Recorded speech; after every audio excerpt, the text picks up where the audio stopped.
does God create murder? Why does God create all the horrific things we see in the news, school shootings? Why would God create a mind that acts in that way? Well, I think the traditional theistic answer to that is the free will defense. It's not that God created those things, he created free agents, knowing that it was better to create free agents who had the ability to choose, and therefore to choose to love him or not, or love each other or not, than it was to create puppets. But with that decision to create free moral agents, there was also the risk that people would use that freedom to exploit others. How often does God get blamed by the people who claim not to believe in him for the evils that they themselves are responsible for? Why? All right, first and foremost, I want to give all honor and glory to Yahweh, Bahashem, Yahweh Shai, Bahashem, Rakah, HaKodash. Double honors to the elders and apostles of GMS who I learn from, and shalom to the hopeful elect, preaching his word in truth and sincerity. To you Brips, to you sisters out there learning in silence and staying in order, I say to you all, shalom. Right, so a couple topics on this one, free will being the main one. This is a big topic for Christians. They believe in free will, thinking that you have will that is of your own and that no one could take from you, right, or control, manipulate, which is not true. What we could read is, Romans 9, right? Romans 9 is a very powerful, straight to the point chapter that answers a lot of questions. And we're going to start at verse 11, right? And this is not my main point, but we bring this out a lot, especially verse 11. But I think, on down, it really destroys the thought of free will, right? Or even the concept of free will, right? Verse 11 starts with, "For the children being not yet born, neither having done any good or evil, that the purpose of God according to election might stand, not of works, but of him that calleth," right? To be elected is to be nominated, to be chosen to, right? Saying that these kids that we're about to speak about were not yet born, neither have they done good or evil to deserve what was coming next to them, right? It says, verse 12, "It was said unto her, the elder shall serve the younger," right? And that is in slavery, right? The elder usually gets all the inheritance, right? And the younger brother gets the secondary, right? But in this case, it was the opposite. So it had to be said that in this situation that the elder is going to serve the younger one, meaning it's going to be under subjection, right? Verse 13 says, "As it is written, Jacob have I loved, but Esau have I hated," right? How come we don't talk about that in Christian churches, right? How Esau was hated before he was even born. He was chosen, elected to be hated, right? As we're going to keep reading forward. It says, "What shall we say then? Is there unrighteousness with God? God forbid," right? This is a rhetorical question, right? Is it unrighteous to hate somebody right before they have done any good or evil or be born, right? God forbid. Why is that? It says, "For he said to Moses, I will have mercy on whom I will have mercy, and I will have compassion on whom I will have compassion. So then it is not of him that willeth," right? There is no will. It's not the man's will, right? This destroys free will. This is the the dagger, would you say, to the concept of free will, right? Real simple in just one verse. But we can keep going. It says, then it is not of him that willeth, nor of him that runneth," right? There's nothing you could do, right? "But of God that showeth mercy," right? That's his doing. It's nothing you could do to get yourself out of the wrath of the Lord, right? If you were predestined to be there, right? Let me further expound. I'll give you examples as well, as the Bible would. It says, verse 17, "For the scripture said unto Pharaoh, even for this same purpose have I raised thee up." So now let's take a look at that the story of Pharaoh and the Israelites being held in captivity, right?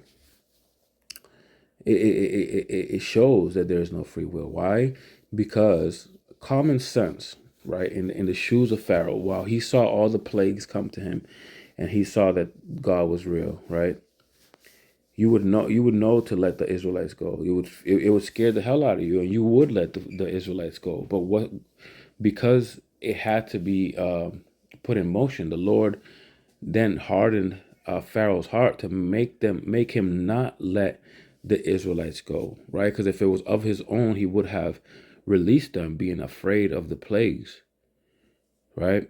So that's why it says, I will have mercy on whom I will have mercy, and I will have compassion on whom I will have compassion. He had no compassion for Pharaoh. He made him not let them go, knowing that he would, and then killed his firstborn, and everybody in the village's firstborn, and their cattle, to send a message, right? So Pharaoh would have let them kids go, but the Lord did not allow it, right? It says, for the scripture said unto Pharaoh, even for this same purpose have I raised thee up, that I might show my power in thee, and that my name might be declared throughout all the earth, right?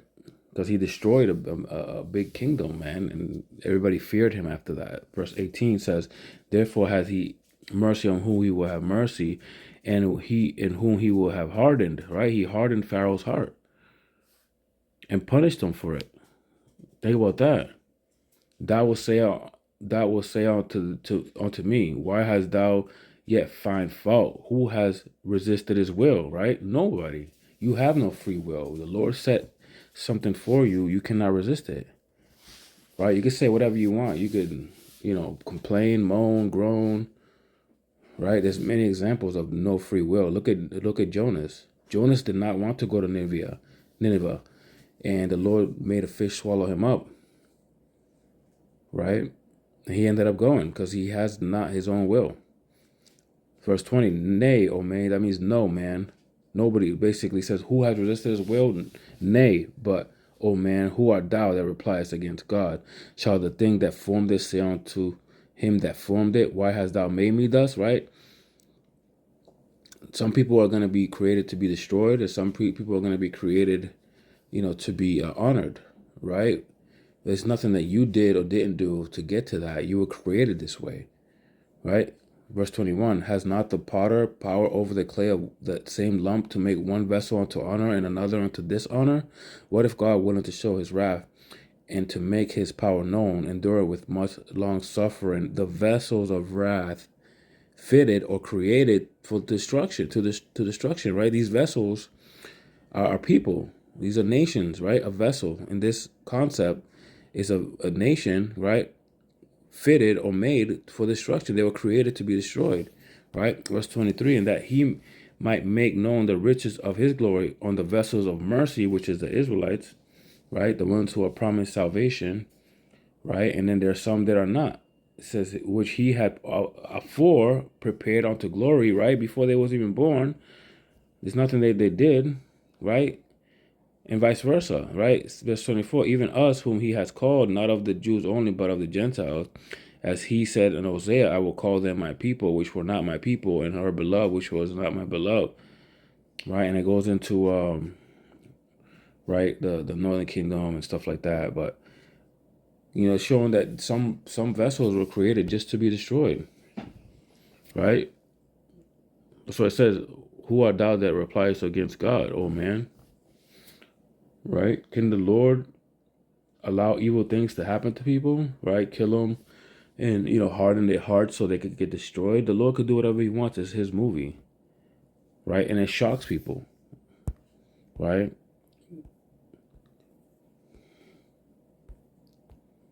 Especially this verse right here, Isaiah 45, verse 7. It says, I form the light. I create darkness. I make peace, and I create evil. I, the Lord, do all these things. See?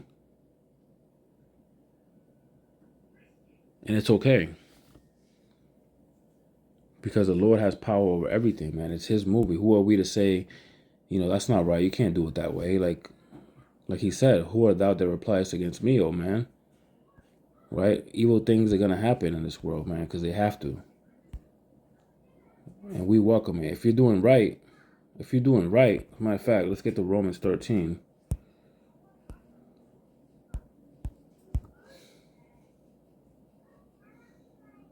This is Romans 13:4. For he is the minister of God to thee for good, but if thou do that which is evil, be afraid. For he beareth not the sword in vain, for he is the minister of God, a revenge to execute wrath upon him that doeth evil. Right? If you're doing bad things, then you're gonna get the sword, right? You're gonna get punished for it, right? But if you're doing the right things, you're not gonna get punished. So you know what I mean. And if you are doing wickedly, then you're gonna get the sword, and you were predestined to be that way. It's not a big deal, right? So even the things that happen in the city, like I was gonna bring on Amos 3:6, right, is of the Lord. Right, Amos chapter 3 verse 6 says, "Shall a trumpet be blown in the city, and the people not be afraid? Shall there be evil in a city, and the Lord has not done it?" Right, this is a rhetorical question, right? Because they don't think that the Lord's capable of killing and sending people to war and things of that nature. The scriptures say the Lord is a. As a matter of fact, let me get that. Let me see. Where was it? Salakia.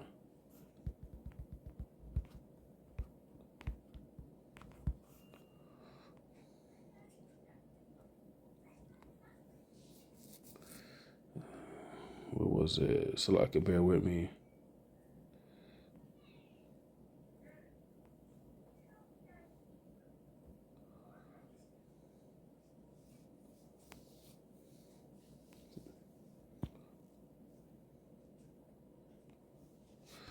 I mean, there's a bunch of precepts on the Lord of Hosts, right? I'm just gonna,